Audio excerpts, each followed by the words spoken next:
Hello, everyone, and thank you so much for joining me here on Daily Spark with Dr. Angela. I am your host, Dr. Angela Butts Tester. You guys know who I am, and you know what I like to do on my show. Say it with me. I want to enlighten, inspire, and empower you to become your best self. Now, scripture reminds us that the tongue is a small thing that makes grand speeches, but a tiny spark can set a great forest on fire. And that's what we want to do today. We want to get you fired up about my author. I'll be spending time today with Richard J. Raven, and we'll be talking about the book, I Was There. So you know what I'm going to tell you to do. Go on, get comfy, get cozy, get your coffee or get your tea, because we are about to get started. Hello, Richard. Thank you so much for joining me here on Daily Spark with Dr. Angela. Thank you, Dr. Angela, and hello. Thank you so much for being on with us today. Now, we have a little bit of a tradition around here. Before we start talking about your book, I give every guest an opportunity to introduce themselves because I realize I might be introducing you to some new listeners, to some new readers out there. So, first question is, tell us a little bit about yourself. What makes you you? Well, Dr. Angela, I was born in a different state a long time ago, and I'm retired. There are so many of my author guests who are retired persons, and I think that this is such a great way to spend one of the best ways to spend your retirement years, and that is sharing about the work that you have created. So I love that. The title of your book, I Was There. I have to admit, that is a little intriguing. I would definitely stop if it were on my local bookshelf. But I have to ask, being an author, is that something that you've always wanted to do? Or did you find that this was just one of the best ways to reach the masses with your story? Well, Dr. Angela, from reading the Bible over 30 odd years ago, um, every time I read the Gospels, I could see it happening in my eyes, in my mind. And so I Mhm. wrote down some notes, simply wrote notes. And recently, I decided I needed to write the book so other people could see what I saw. Oh, I love that. And I have to agree with you. Having a handy dandy notebook to include your thoughts is such a game changer. We have so much going on in the world that we just can't possibly hold on to every thought that crosses our mind, and being able to jot that down is such a smart move. I love that. Mhm. Now, when it comes to the title of the book, many authors have said the title came to me first and I kind of wrote the story around the title. Others have said I wrote the entire book with a working title and didn't know what I was going to name it until it was time to take it to the publishers. Tell us about the story with the title of your book. Well, the story, Dr. Angela, is simply that I was there. As I read the reports in the Gospels, I could see it happening. I could see Jesus. I could see him doing the miracles. I could see him doing everything he did. I could see him being crucified. So I was there. The title Mhm. came to me simply because I was there. Oh, I love that. I love that. And what a powerful expression of your faith to be able to submerge yourself into the story and really feel what was going on. I think that is incredibly powerful. Now, Mm. when it comes to the proper way to read your book, I firmly believe that the author presents it to us the way in which we should consume it, meaning page first through the last.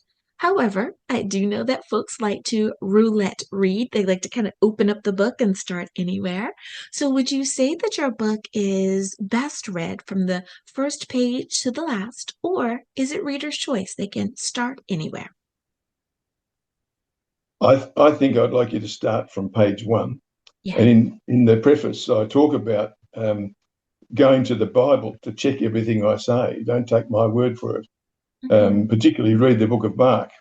But if people want to pick it and do a chapter at a time, each chapter speaks for itself. And each chapter, I was there. Mhm. Oh, I like that. I like that. Now, when it comes to most of the books that are written, the author has a particular audience, if you will, that they are writing for. I try to ask this question of every guest, and that is, would you say that your book is appropriate for someone as young as high school, like a 14, 15-year-old? Or do they need to be a little bit older, college age, or perhaps, or do they need more life experience to be able to follow along? No, I don't think they do need life experience, Dr. Angela. I would think anybody from 10 years of age up to 90 could read this book because it's in very simple English. Oh, I like that. I like that. Now, do they have to be more of a mature Christian or a seasoned believer, if you will, in order to follow along? Or can someone who is new to the faith or even Christian curious be able to follow the storyline? Well, I think that it doesn't matter whether you come from a faith background or a questioning background. If you can read this book and allow yourself to immerse yourself in the story, Mhm. it'll either rekindle your faith or help you to gain a faith. And one of the main audiences I've written for is people who are not churched anymore. There are a lot of people who used to be churched people and they simply don't go now, particularly since COVID. You are very spot on there. So many people are de-churched now for various reasons, and COVID just added an additional reason to that. So you are very right there. Thank you. Well, it is Mm. time for us to take a very short break. Now, listeners, you guys know that of course this book is available on Amazon or wherever books are sold. But Richard, if someone wants to reach out to you or follow you online, what is one of the best ways to do that? At this point, I have a Facebook page in my own name, Richard J. Raven, author, and that's a good place to find me. Alrighty, everyone. Now you know where you can get a copy of the book and how you can stay in touch. We'll be back right after this.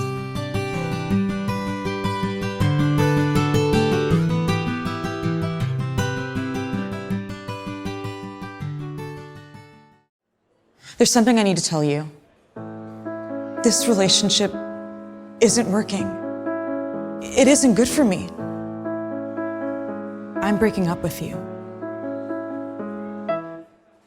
It's not me, it's you. I became dependent on you. And you were always there for me, even when I was at my worst. But I didn't realize the damage you were doing. You created a toxic environment. Not just for me, but others too.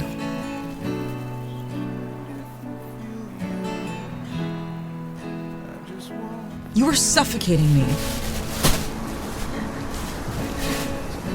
We're just no longer compatible. Also, there's one more thing. I met someone else. I'm respected in public. I'm making friends.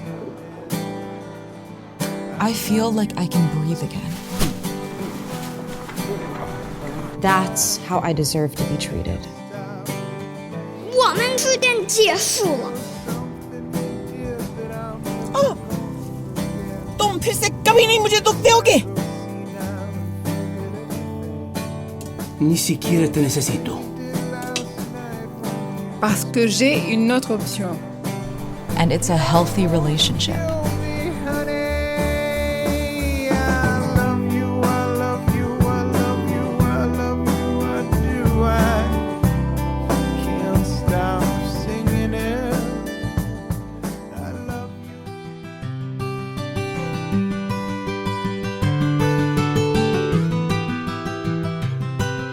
And we are back. Thank you so much for joining me for Daily Spark with Dr. Angela. Richard, let me ask you this. How did, and I want to give you more time to explain if you like, because we kind of touched on it in the other segment. How did this story come to you? Did you have like an aha moment? Was there an epiphany? Was there a on the road to Damascus type of thing for you? Tell us a little bit more about that.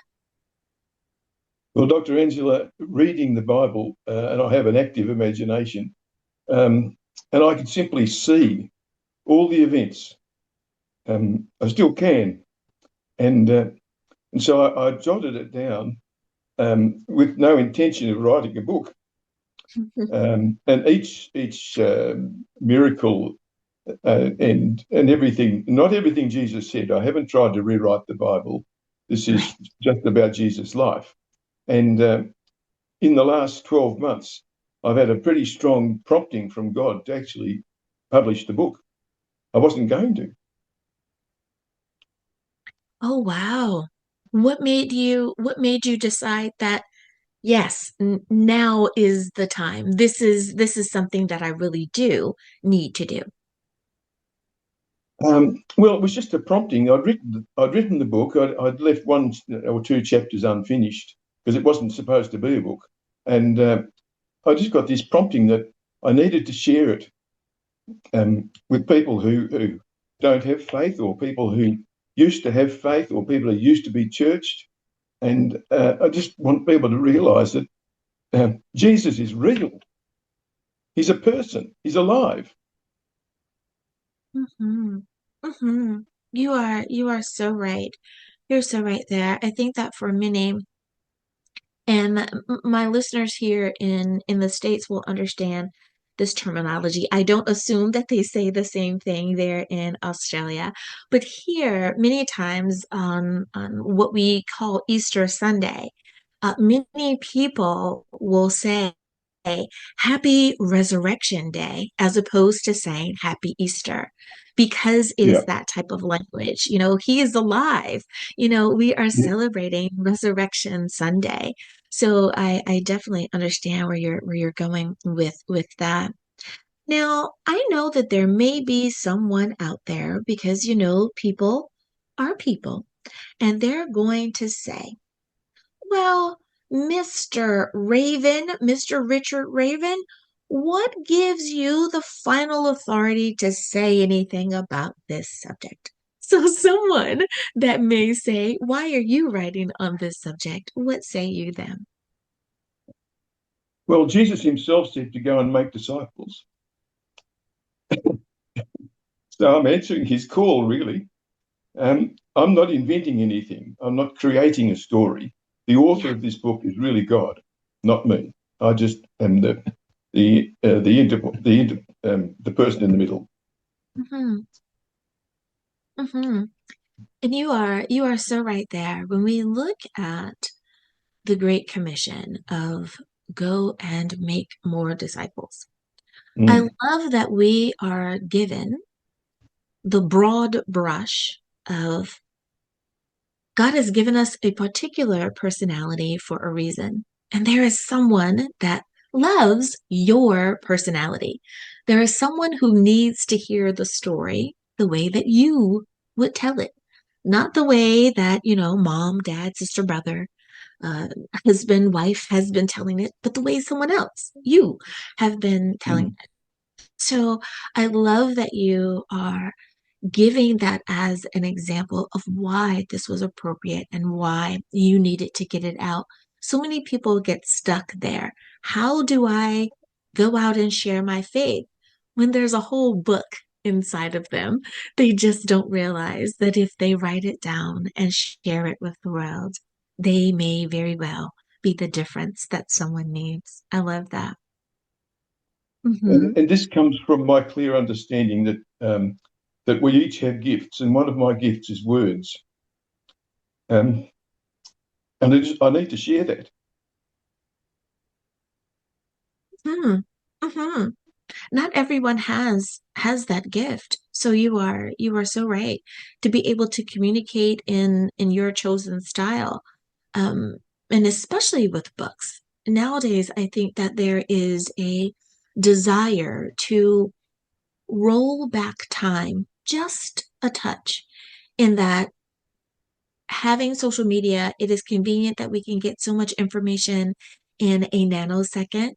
But I think people are also longing for a time where things were just a touch slower, where you could read a book and you could have that tangible book or have it on your iPad or on your phone to be able to still get some knowledge and not just entertainment. So I like that you have done that. Yeah, thank you, Dr. Angela. Also, I think with social media, uh, I don't get emotional about things I read there. It doesn't touch my heart, Yeah. whereas reading a good book does. Hmm. You are so right there. In fact, I've told this story before. I'll be brief. That my mother used to read to me when I was just a toddler, and she made the stories so exciting because she read it with such enthusiasm that Mm, I think I inherited, if you will, her joy and love of reading. And not mm. only do I enjoy a good book, but as the show is an example, I love speaking with authors about their really good books too. So you are so right. There's nothing like having that little nook in your home or in your apartment and being able to cozy up with a really good book and be able to Mm. enjoy it. I love it. I love it. Now, Oh, for someone who says, I I was there. I want for you to be able to touch on that just a little bit more. Is I was there simply your own understanding of what you are reading, or are you saying that in your mind's eye, you can really put yourself in that space and understand the full meaning of what God is sharing with us through Scripture? that's exactly how it is when I read, particularly the Gospels. I Hmm. am there. It's not just something that I'm reading. They're not just words. It's reality. Yeah. It's in my mind's eye, certainly. Um, but hopefully, I've created a book when, if you read it, you can be there too. Hmm. Hmm. And that is such um, a tell or a calling of a really good book. There have been some books where I have read for pleasure, others for information's sake, of course for school, for university. But the books that I read just for my own sake, because I just want to read a good book, the ones that I find myself walking down the street with the author, that I find that I am going on the adventure with the main character, that is such a good book. That's the page turner. That's the one you don't want to put down. And it sounds like you wanted to help us go on that spiritual journey of reading the Bible with a more 4K, with a more vivid imagination, and really be able to understand the words. So I definitely applaud you. I love that idea. I too am that type of person that when someone explains something to me, I see the movie version of what they are telling me. So for some folks, they're like, "What?" And I think that that is the gift that God has given me. I'm able to see it as you share, and I can really get in tune to what you are saying. I love it. Now, when you feel, or let me rephrase, did you feel called to share this revelation with the world? So many authors that I've spoken with have mentioned that there was a nudge, a prompting, a knowing that a particular time perhaps was better than another time, meaning it was the first of the year and everyone is making, a new year resolution. And a lot of times people promise themselves to do things that they don't actually do. Where maybe in the month of July or August, when you say, I really need to start writing this book, it's more concrete because you're not just getting on the bandwagon with everyone else for the beginning of the year. Did you have such a prompting, and when did you know that this prompting was the prompting to make sure that it actually was available on shelves? Dr. Angela, I recently joined a little writing group and we write short stories. And it Mhm, came to me then that I can write. mhm. I wasn't aware of it. And I had this book or these notes that I'd written, and I had a strong prompting. It might have been a sermon, but I don't know. But I had a strong prompting that this has got to be released to the world. Yeah. And every dollar I've spent on it, I see as an offering to God. I don't know. I have no idea if I'll make any money out of it at all. That's not why I wrote it. I wrote this book for the reader, and it's not education. I want people to experience it. Mhm. Oh, that is beautiful. I love that the authors that I get to spend time with, even if it's just for this short period of time, they have such beautiful hearts, and the sentiment is usually very close to that. I just want to do what I know has been a part of the purpose of my life. Of course, the education that you have for what you've done prior to retirement is a part of who you are. But this too is such an important part of why we are spending time on earth. And if it can be the difference for someone, and I know that it will be the difference for someone, and you may never get an opportunity to hear from them, but boy, we know that books are still a valued commodity in this world, and someone is going Mm. to read this book and definitely be changed for the better. So that is wonderful. Now, when it comes to the nuggets in the book that you have placed along the way, is there any one bit of wit or wisdom, a nugget, if you will, that you want to make sure that the reader picks up? I would say that the nugget, and it's all the way through this, there's only a 38-page book. It's not really a big book, but the nugget, there's one nugget in every chapter. There's the nuggets in the miracles, but the greatest one is the crucifixion. Mhm. How many people, how many people were there and Yeah, saw it? And I was. yeah, yeah. That is so powerful. And I have to agree with you. Um, every time on Good Friday, I feel a particular way because I think of Mother Mary. I have only one son, and I cannot imagine the heartache, the pain that she was experiencing at the foot of Correct. the cross, Yeah. seeing her son there. Yeah. So, absolutely. I think that if we can place ourselves there as any particular character, or perhaps just a member of the crowd, how it could change your life. The same as the soldier that after the trembling realized, oh my goodness, this really was the Son of God. We all Mm. are potentially the people there in the crowd. And what a beautiful thing to be able to say this year that I Mm. was there, the same that you have. I love it. I love it. Richard, And Dr. Angela, probably yes. the greatest nugget of all was at the gravesite. I Yeah. saw Jesus. I heard his voice. He's alive. Yeah, he is risen. He is alive.